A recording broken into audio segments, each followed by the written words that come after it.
target at 1 o'clock. Logan Montgomery listened to his 80-year-old grandmother and groaned. "You've been watching James Bond again, Gran." "Just Sean Connery. There's nothing wrong with Daniel Craig, mind you. I wouldn't kick him out of my bed." "Gran!" Startled, Logan shot a glance at his grandmother. An impish gleam lit her knowing gaze. She'd learned to use shock value to her advantage, he thought wryly. "I think that's enough. You never used to be a prude." He stifled a laugh and chose to warn the irrepressible older woman instead. "And you never used to go so far. Better watch yourself."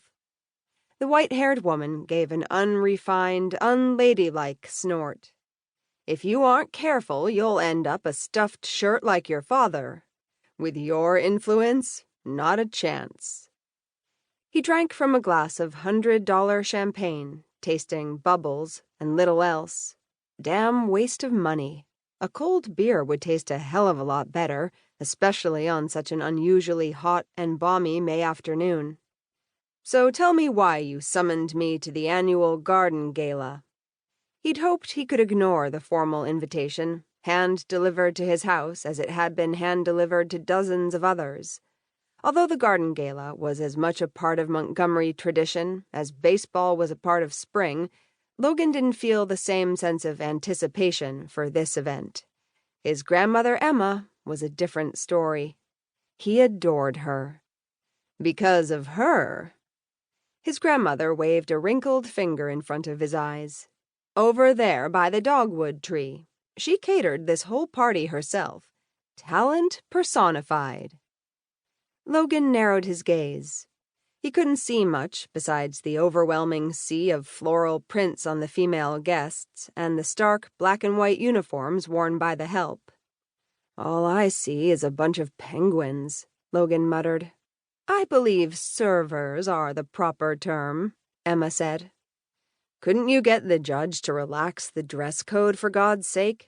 These poor people look like they're attending a formal wedding, not serving cocktails on a spring day."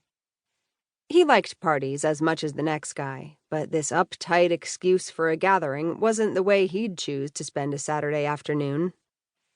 "Your father has his standards," Emma said in her haughtiest voice, in imitation of her son, Judge Montgomery.